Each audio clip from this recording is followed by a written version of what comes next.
Eu confiei a ela o dia mais importante da minha vida. Enquanto ela segurava o tecido do meu vestido de noiva e escolhia as flores do altar, ela também desfazia o meu futuro. Esta é a história de como minha melhor amiga e o homem que eu amava transformaram o meu felizes para sempre em um pesadelo de mentiras, luxúria e uma descoberta que mudou tudo. A confiança é um tecido delicado, tecido ao longo de décadas, mas que pode ser rasgado em um único segundo de descuido.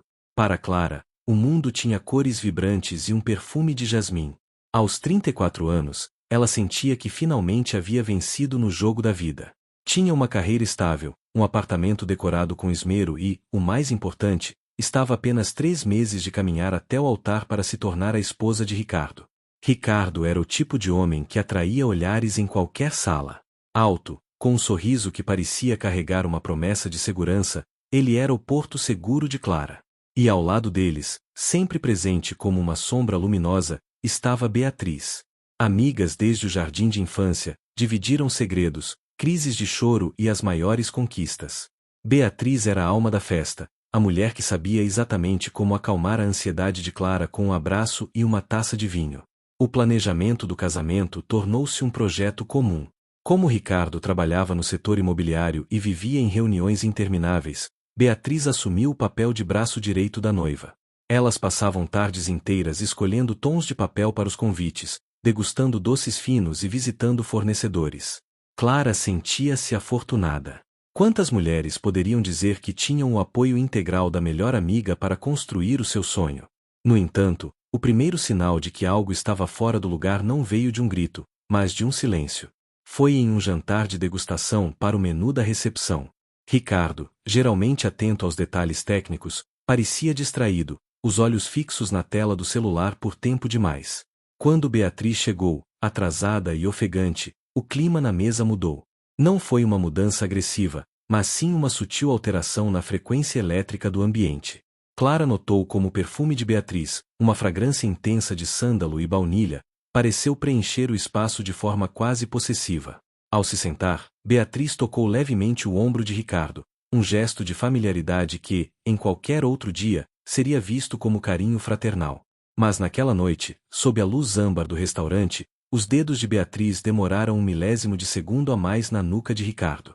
O noivo, por sua vez, não se encolheu. Ele relaxou os ombros, como se aquele toque fosse a chave para um interruptor interno. A conversa fluía sobre vinhos e pratos principais, mas Clara começou a se sentir uma espectadora de sua própria vida. Beatriz e Ricardo discutiam as opções com uma sintonia alarmante. Eles riam de piadas internas que Clara não reconhecia, referências a momentos e conversas que pareciam ter acontecido em um universo paralelo onde ela não fora convidada. A sensação de exclusão era como uma pequena agulha cravada no peito, que Clara tentava ignorar, culpando o estresse pré-nupcial. Ao final da noite, enquanto caminhavam para o estacionamento, Ricardo alegou que precisava passar no escritório para resolver uma pendência urgente de um contrato. Beatriz, prontamente, mencionou que seu carro estava na oficina e que precisaria de uma carona para casa, que ficava convenientemente no caminho de Ricardo. Clara, cansada e com uma leve enxaqueca, despediu-se com um beijo casto no noivo e um abraço apertado na amiga. Ao chegar em casa, o silêncio do apartamento vazio pareceu pesado. Clara tentou ler um livro, mas as palavras se misturavam. O relógio marcava meia-noite, depois 1 da manhã. Ricardo não atendia chamadas, o que era incomum, mas não impossível dado o volume de trabalho. O desconforto crescia, uma intuição visceral que soprava em seu ouvido que a perfeição que ela via era apenas uma fachada de gesso pronta para rachar. O estalo definitivo ocorreu 2 dias depois. Clara decidiu fazer uma surpresa e levar o almoço para Ricardo no trabalho. Ao entrar no prédio comercial e se dirigir à sala dele, encontrou a porta entreaberta. O som que vinha de dentro não era de teclados ou discussões de contratos. Era um riso abafado, rouco e carregado de uma intimidade que Clara conhecia muito bem. Antes de empurrar a porta, ela viu o reflexo no vidro da estante do corredor. Não era apenas uma conversa de negócios. A imagem distorcida mostrava 2 silhuetas unidas em uma urgência que não pertencia a um ambiente profissional. O coração de Clara martelava contra as costelas, o ar faltando em seus pulmões enquanto ela reconhecia o relógio de pulso que ela mesma dera de presente a Ricardo, agora entrelaçado em cabelos que tinham o tom exato do louro de Beatriz.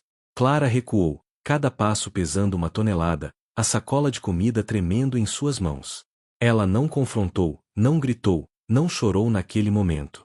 O choque a transformará em uma estátua de gelo. Enquanto descia pelo elevador, a mente dela começou a repassar cada detalhe dos últimos meses. As saídas tardias, os elogios excessivos de Beatriz ao noivo, a facilidade com que eles se entendiam. A traição não era apenas um ato. Era uma conspiração montada dentro da sua própria casa, sob o pretexto de ajudá-la. Ao chegar no seu carro, Clara abriu a galeria de fotos do celular e olhou para a imagem do trio brindando com espumante na semana anterior. Naquele momento, ela percebeu que o brilho nos olhos de Beatriz não era de alegria pela amiga, mas de triunfo por estar roubando, peça por peça, a vida que Clara acreditava ser sua. Mas o que Clara ainda não sabia era que aquele encontro no escritório era apenas a ponta de um iceberg de perversidade. O plano de Beatriz ia muito além de um simples caso carnal, e os segredos guardados no celular de Ricardo continham provas de uma crueldade que faria o seu coração, já estilhaçado, sangrar de uma forma que ela jamais imaginou ser possível. O que mais estaria escondido sob a fachada de perfeição daquela amizade, e até onde Beatriz estava disposta a ir para ocupar, definitivamente, o lugar da noiva. A descoberta no escritório foi apenas o primeiro golpe, mas a paralisia de Clara não durou muito. Transformada por uma frieza que ela desconhecia em si mesma, ela decidiu que não seria a vítima que explode em prantos e perde a razão. Se eles estavam jogando nas sombras, ela aprenderia a enxergar no escuro. Nos dias que se seguiram, Clara tornou-se uma mestre na arte da dissimulação. Ela continuou os preparativos do casamento como se nada tivesse acontecido.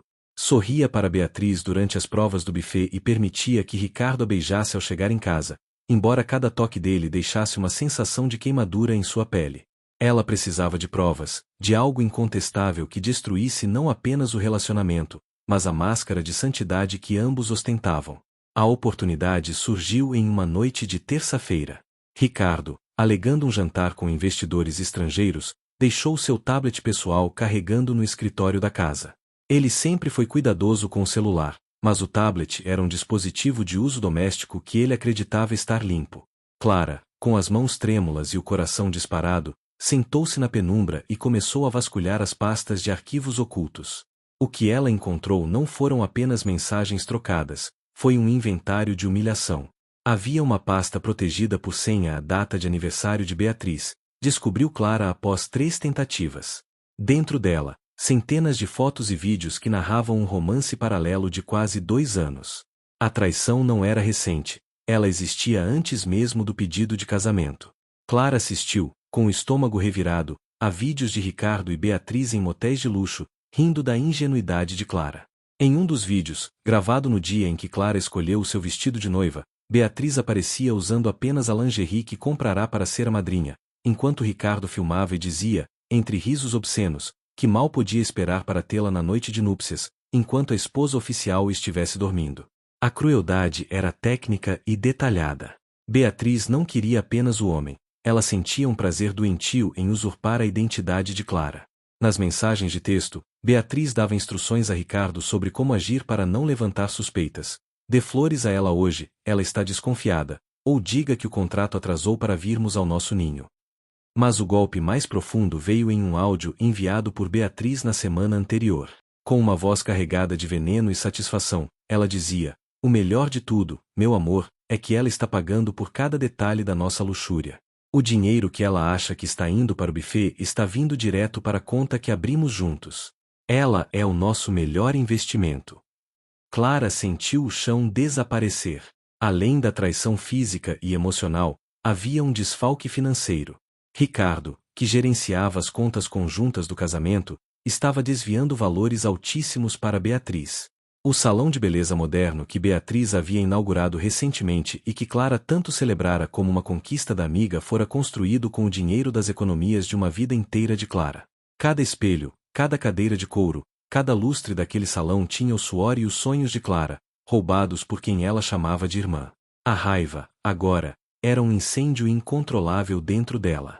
O desejo de confrontá-los ali mesmo, de destruir o tablet e gritar para o mundo a podridão daqueles dois, era quase insuportável. Mas Clara respirou fundo, fechou os olhos e guardou o dispositivo exatamente onde estava. Ela percebeu que um escândalo doméstico seria pouco para o que eles mereciam. Ela não queria apenas o fim do noivado, ela queria a ruína total de ambos. No dia seguinte, Beatriz apareceu na casa de Clara com um catálogo de flores, agindo com a doçura de sempre. Ela sugeriu orquídeas brancas para o altar, simbolizando a pureza da amizade. Clara olhou para as mãos de Beatriz, aquelas mesmas mãos que ela vira nos vídeos, e sentiu uma náusea violenta. Mas, com um controle sobre-humano, ela sorriu e concordou, enquanto mentalmente já traçava o caminho para o campo de batalha. Clara começou a notar que a audácia dos amantes estava crescendo. Eles não se contentavam mais com encontros escondidos, eles começaram a frequentar a casa dela quando sabiam que ela estaria fora.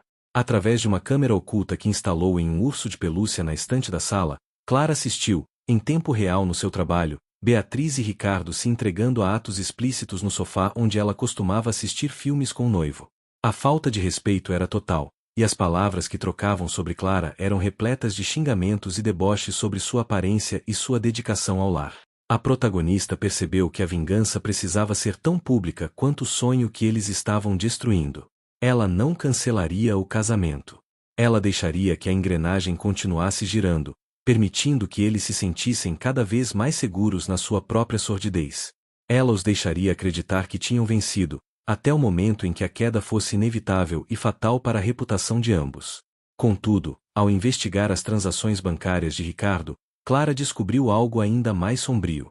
Beatriz não estava apenas interessada no dinheiro ou no homem. Havia um documento digital, uma pólice de seguro de vida que Ricardo fizera recentemente, colocando Beatriz como beneficiária em caso de um acidente fatal após o casamento. O plano deles não era apenas um divórcio futuro ou uma vida dupla. Clara percebeu que sua própria vida corria um perigo físico que ela nunca ousou imaginar. O que aconteceria se ela não agisse rápido o suficiente? A descoberta da apólice de seguro de vida transformou a tristeza de Clara em um instinto de sobrevivência puramente gélido. Ela não estava mais lidando apenas com uma traição amorosa, ela estava diante de dois predadores que a viam como um obstáculo lucrativo. O medo, que antes a paralisava, tornou-se o combustível para uma estratégia de contra-ataque meticulosa. Se eles a queriam morta ou arruinada após o sim, ela os destruiria enquanto o mundo ainda os via como santos. Clara passou a agir com uma precisão cirúrgica. Ela contratou um investigador particular especializado em crimes financeiros e cibernéticos. Em poucos dias, o relatório confirmou o que ela suspeitava. Ricardo e Beatriz não apenas desviavam dinheiro do casamento, mas operavam um esquema de notas fiscais frias com os fornecedores da festa. Eles superfaturavam a decoração, as flores e o buffet, recebendo o excedente em uma conta fantasma. Cada centavo que Clara depositava com esperança, eles sacavam com malícia. Enquanto isso, a encenação de melhor amiga de Beatriz atingia níveis doentios. Em uma tarde de quinta-feira, Beatriz insistiu que Clara provasse o seu vestido de noiva uma última vez. Enquanto ajustava o véu na cabeça de Clara, Beatriz sussurrou: "Você está tão linda que parece que este dia vai durar para sempre." Pelo espelho, Clara viu o brilho de inveja nos olhos da amiga e a mão de Beatriz acariciando a seda do vestido com uma possessividade que não era de quem admirava, mas de quem já se sentia dona. Naquela mesma noite, a câmera oculta na sala capturou uma cena de embrulhar o estômago. Ricardo e Beatriz celebraram o sucesso do esquema financeiro abrindo uma das garrafas de vinho caríssimas que Clara guardava para a noite de núpcias. Entre beijos vorazes e carícias explícitas sobre o tapete da sala, Beatriz dizia, entre gemidos, que não aguentava mais ver a cara de sonsa de Clara e que mal podia esperar pelo momento em que ela sairia de cena definitivamente. Ricardo ria, chamando Clara de termos impublicáveis, garantindo a Beatriz que o destino de sua futura esposa já estava selado pelo acaso.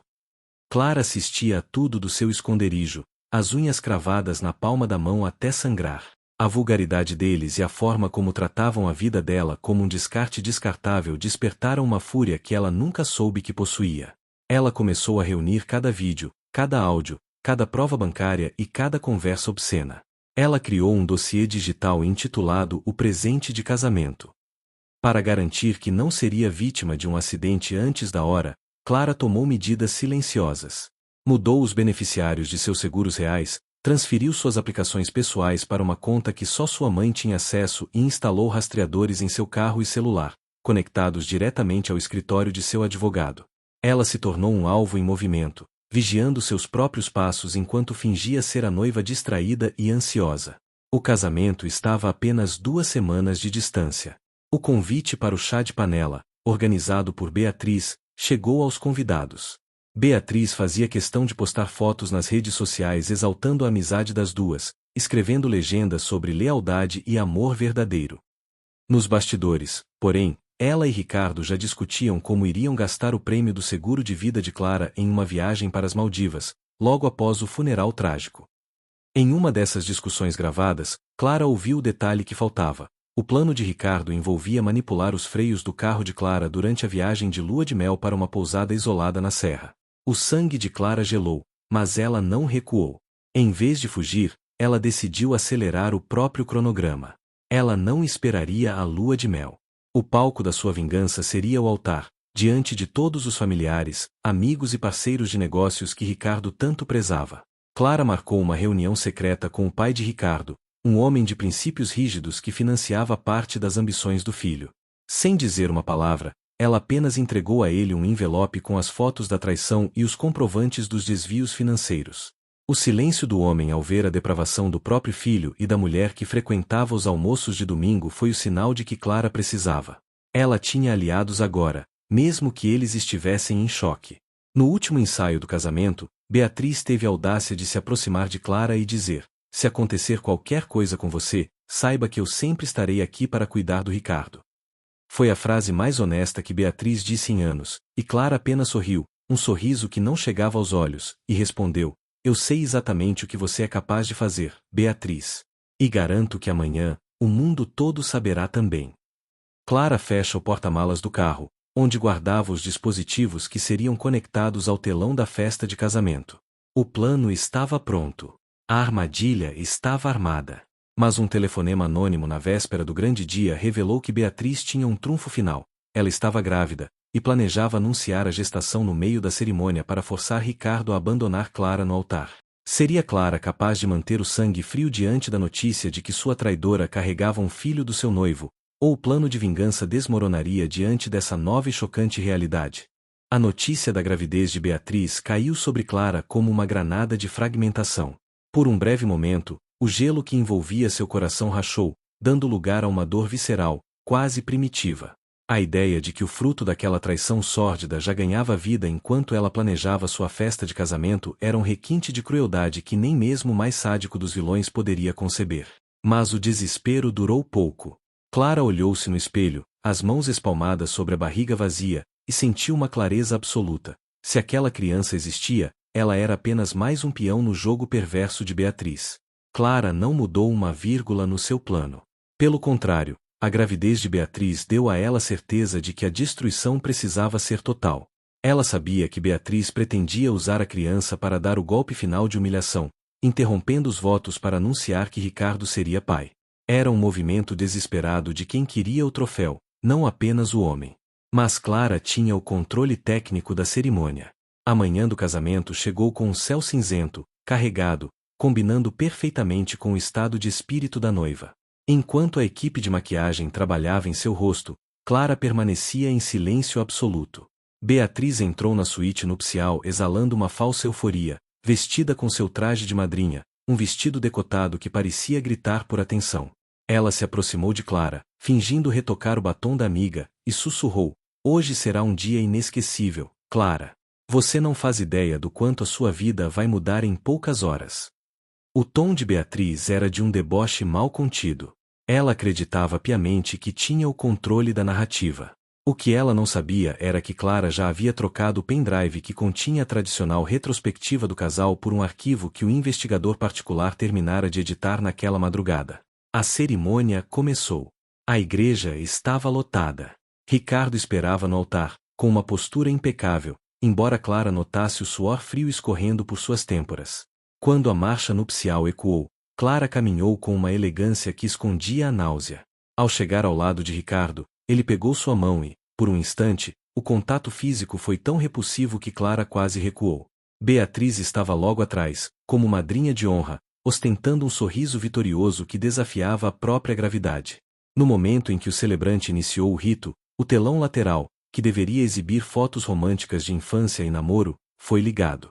O mestre de cerimônias anunciou: a noiva preparou uma homenagem especial para registrar este amor eterno.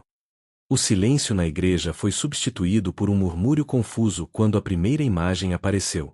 Não era uma foto de Clara e Ricardo. Era o vídeo da câmera oculta na sala, mostrando Ricardo e Beatriz em uma cena de sexo explícito sobre o sofá, acompanhado pelo áudio nítido de Beatriz chamando Clara de otária e discutindo como iriam dividir o dinheiro do seguro de vida após o acidente. O choque foi instantâneo. Convidados arfaram, alguns se levantaram, e o pai de Ricardo, que já sabia da verdade, abaixou a cabeça em sinal de vergonha profunda. Ricardo ficou pálido, a boca abrindo e fechando como a de um peixe fora d'água, enquanto seus olhos saltavam das órbitas ao ver sua própria depravação exposta para toda a alta sociedade da cidade. Beatriz, que até então planejava sua própria intervenção, congelou. Sua face, antes radiante, transformou-se em uma máscara de puro terror. No telão, a montagem seguiu para os comprovantes bancários dos desvios de dinheiro, sobrepostos com as mensagens de texto onde eles planejavam o acidente dos freios na serra. Cada detalhe da trama assassina e financeira estava ali, mastigado para que ninguém tivesse dúvida. Clara, mantendo a calma de um carrasco, pegou o microfone das mãos do celebrante atônito. Ela se virou para Ricardo e, com uma voz que ecoou por cada canto da nave da igreja, disse apenas 3 palavras: o contrato acabou. Em seguida, caminhou até Beatriz, que tremia visivelmente, e arrancou o buquê das mãos da amiga, jogando aos seus pés como se fosse lixo. A confusão escalou rapidamente. Os irmãos de Clara, que haviam sido instruídos a esperar o sinal, cercaram Ricardo para garantir que ele não fugisse antes da chegada da polícia, que já havia sido acionada por tentativa de estelionato e conspiração para homicídio. No meio do caos, gritos e xingamentos, Beatriz tentou se justificar, segurando o próprio ventre e gritando para todos ouvirem: eu estou grávida. Ele me ama, ele vai ter um filho comigo. Foi então que o golpe final de Clara foi desferido. Ela se aproximou do ouvido de Beatriz e sussurrou algo que apenas a traidora pôde ouvir, algo que fez o rosto de Beatriz perder a última gota de cor, transformando seu triunfo em cinzas diante de centenas de pessoas. O sussurro de Clara no ouvido de Beatriz foi como uma lâmina de gelo: eu sei que o filho não é dele, Beatriz. Eu vi os exames do Ricardo. Ele é estéril desde os 20 anos. O silêncio que se seguiu na mente de Beatriz foi ensurdecedor. O trunfo que ela guardava para garantir seu futuro com o patrimônio da família de Ricardo desmoronou em segundos. A traidora, que acreditava estar manipulando todos ao seu redor, percebeu que havia sido a peça mais descartável de um jogo que ela mesma começou. Ricardo, ao ouvir a menção sobre sua esterilidade, um segredo que ele escondia por puro orgulho masculino, desabou de joelhos no altar, não por arrependimento, mas pela humilhação de ter sua intimidade exposta junto com seus crimes. Clara não ficou para assistir ao resto do desmoronamento. Enquanto a polícia entrava pelas portas laterais da igreja para conduzir Ricardo e Beatriz para interrogatório sobre a tentativa de homicídio e o desfalque financeiro, ela caminhou calmamente pelo corredor central. O véu, que antes simbolizava uma união, agora arrastava-se pelo chão como a pele trocada de uma serpente. Ela saiu sob o céu cinzento, sentindo as primeiras gotas de chuva lavarem a maquiagem pesada e a sensação de sujeira que a acompanhava há meses. Nas semanas que se seguiram, a justiça foi implacável. Com as provas irrefutáveis entregues por Clara, Ricardo foi indiciado por tentativa de homicídio qualificado e estelionato. Seus bens foram bloqueados e sua reputação no mercado imobiliário foi reduzida a cinzas. O pai de Ricardo, cumprindo a promessa feita a Clara, deserdou o filho publicamente, deixando-o apenas com as dívidas e o peso da própria desonra. Beatriz, por sua vez, viu seu império de beleza ser confiscado. O salão, construído com o dinheiro roubado, foi leiloado para ressarcir os prejuízos de Clara. Sem o apoio de Ricardo e com a farsa da gravidez revelada ao pai da criança era, na verdade, um dos fornecedores com quem ela também mantinha um caso para facilitar os desvios, ela se viu sozinha, odiada por todos e enfrentando processos que a deixariam na miséria por décadas. A melhor amiga descobriu que, no final, a única coisa que ela realmente possuía era a própria solidão. Clara utilizou o que restou de suas economias e o valor recuperado judicialmente para recomeçar longe dali. Ela não buscou um novo amor imediatamente, nem tentou reconstruir o que fora quebrado. Ela entendeu que a maior traição não fora a de Ricardo ou a de Beatriz, mas a que ela mesma cometia contra sua intuição ao ignorar os sinais de perigo por tanto tempo. A última cena da vida de Clara em relação a essa história aconteceu em uma tarde ensolarada em uma cidade costeira, a quilômetros de distância de seu passado. Ela estava sentada em um café, lendo a notícia da condenação definitiva de seus carrascos. Ela fechou o jornal, tomou um gole de café e olhou para o horizonte. Não havia mais ódio, apenas uma paz profunda e silenciosa. O casamento que nunca aconteceu foi, na verdade, o seu maior livramento. Ela percebeu que a organização daquele evento não servirá para unir duas pessoas, mas para libertar uma mulher. Clara levantou-se, deixou o passado sobre a mesa junto com a conta paga e caminhou em direção à praia, consciente de que, pela primeira vez em muito tempo, ela era a única arquiteta do seu próprio destino. A história termina aqui, onde o fim de um sonho foi apenas o rastro necessário para o nascimento de uma nova mulher, mais forte, mais sábia e, acima de tudo, livre de qualquer sombra de traição. E lembre-se, entre segredos a verdade sempre aparece.